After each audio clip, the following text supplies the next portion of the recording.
Welcome back to the Global Business Report on the Rise News. Demand for alternative assets continues to surge, though not without risk, according to Moody's Investor Service. In 2021, fundraising for alternative assets, including private equity, real estate, infrastructure, private debt, natural resources, surpassed $1.1 trillion, according to Moody's 2022 Asset Management Outlook, while total assets under management and alternative assets exceeded $12 trillion, according to data from Preqin, McKinsey & Co. and Reuters. So, will alternative assets continue to grow as market volatility in the equity markets and other assets carry on? Investment analyst Dayo Oduwole joins us to answer that question. Dayo, it's good to see you again. Good morning. Likewise. Thank you for having me. Yeah, fantastic stuff. So before we begin, can you define alternative assets for our viewers, just in case they need a refresher? Okay, sure. So there are two broad categories when it comes to classifying assets. There are traditional assets, which come in the form of bills, bonds, and equities. And then alternative assets usually come in the form of things like real estate, commodities, collectibles, things like art, classic cars, all sorts, whiskey. Right. That's on the alternatives. Shout out to Ugo Dre.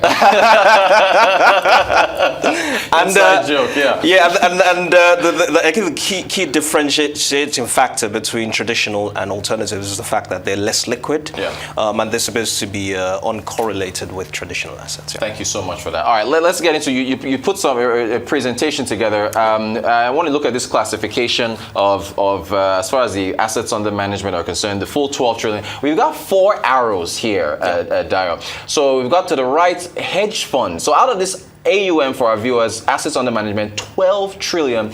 How is it that hedge funds are still taking up $4 trillion as volatile and risky as they are? Help us out.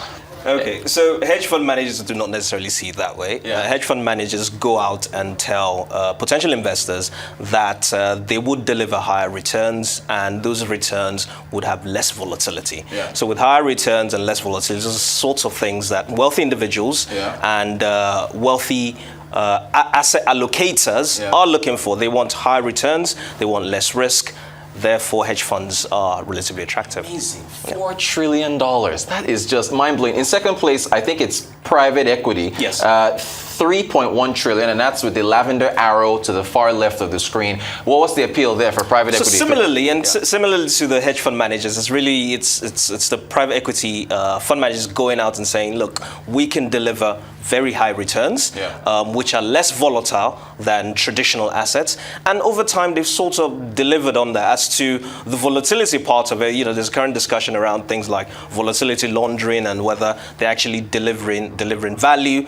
But in reality, if you just look at the returns, they have delivered higher returns than public markets. Okay. Next up, venture capital. Again, on the chart, I think we had that on the blue. Where's venture capital? The blue arrow in the middle. So $1.2 trillion. Is that mostly tech and supporting tech startups? So that's primarily tech, but there are other parts of the universe that are supporting biotech as well, and other segments of the market that need VC clean technology, clean energy. Is also part of that VC universe, yes. And then real estate, is that self-explanatory? About $1.1 trillion for real estate. So this is AUM allocated to fund managers, so global real estate fund managers. So not necessarily in the US, it's global, so including Nigeria, for example. There are some real estate fund managers that do allocate capital to this part of the world as well.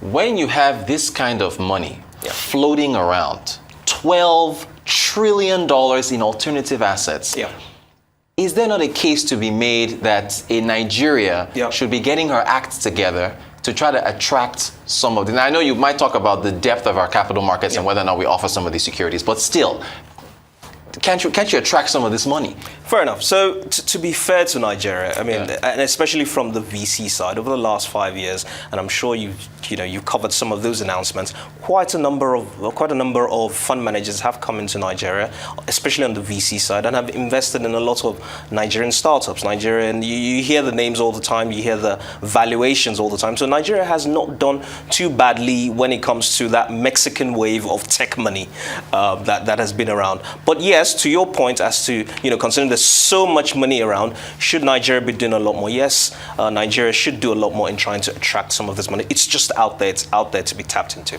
Let's take a look at our next chart here with respect to what you have on your presentation.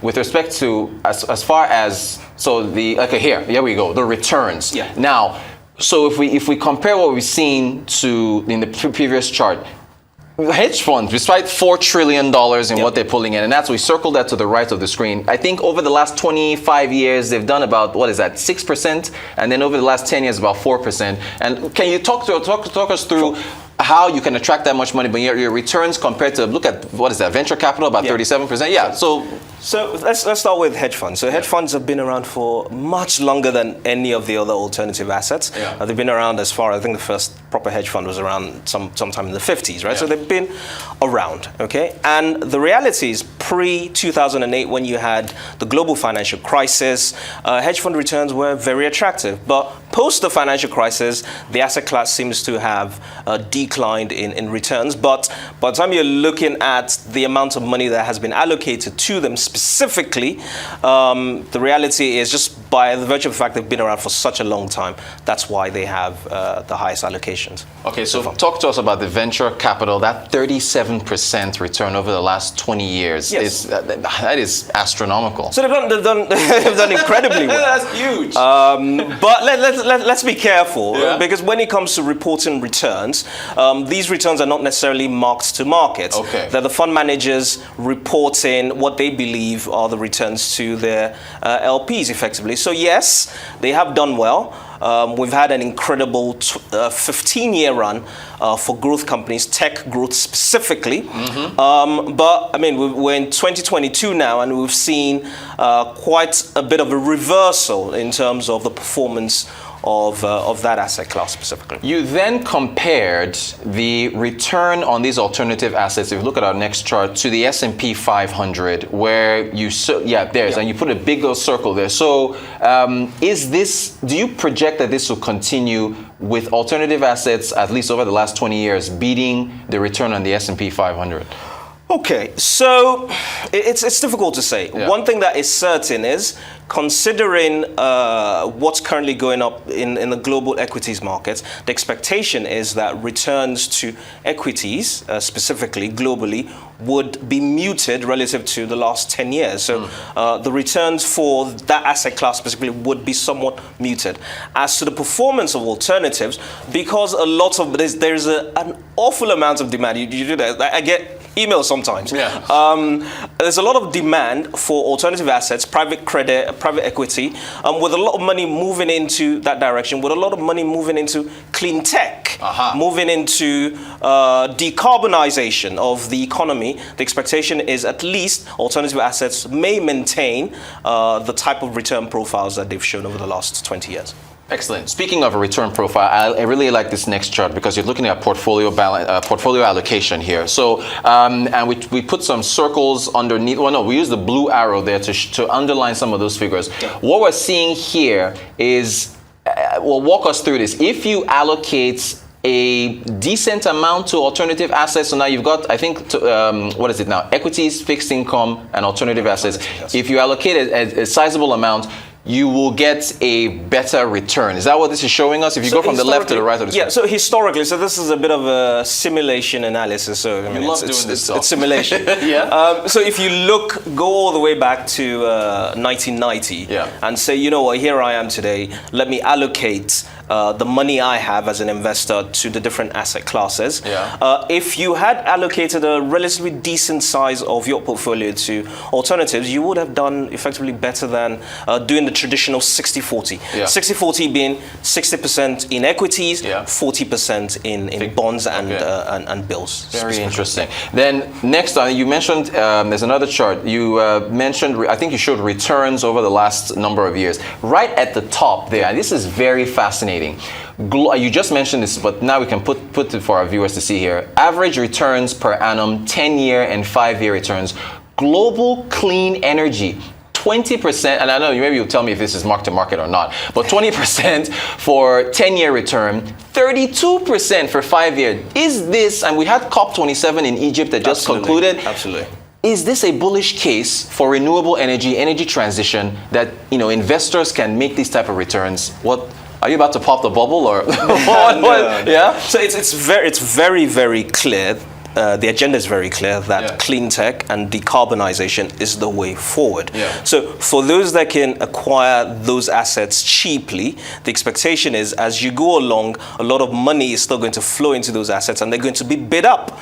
So if you come in before all the other investors come in, then you'd expect at least the returns you get would be rather generous. And I think that's what we've seen. So those that went into renewables very early on in terms of investments are seeing the returns of those early investments effectively. Now, are we talking, as far as the asset, are we talking investing in Tesla, or are we talking about investing in a solar farm, or investing in battery technology, or what kind of assets are you talking about? So one does need to be a bit careful because some assets have been bid up significantly. Yes, you mentioned Tesla, right? Again, and this is a matter of opinion, obviously. So for as long as they are within that sustainable, clean energy, decarbonization space, and the pricing relative to their peers is relatively cheap, and we're not going to go into what's cheap and what's expensive. Then the expectation is you will likely do well over the next decade.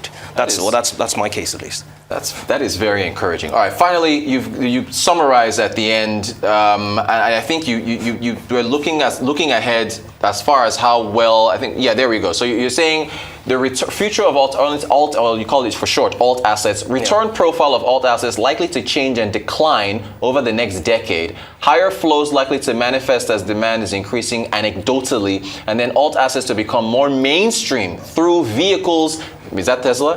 Like interval funds and liquid rates. So take us through those 3 bullet points then. So I alluded to it earlier in terms of returns to traditional assets. As we can see in 2022, there has been a general decline in returns to equities and bonds and things of that nature. The expectation is, considering that quite a number of the alternative assets are not necessarily correlated with traditional markets, the expectation is their performance will sort of stay at a certain level. So anyone who's thinking about that and looking at perhaps where they want to allocate capital to, then if you have one asset class that is expected to decline in returns, and then you have one that is expected to stay relatively stable, the expectation is perhaps you want to allocate a bit of capital to that which is at least should generate a certain stable return effectively. Dayo, this is fascinating stuff. It's particularly the clean energy part, and particularly the fact that you've got all these asset classes that are expanding and giving these types of returns. It's really, really interesting stuff. Dayo Oduwole, investment analyst, taking us through alternative assets. We really appreciate you coming on the show. Always great to have you whenever you're joining us. Thank you so much for your time. Thanks for having me.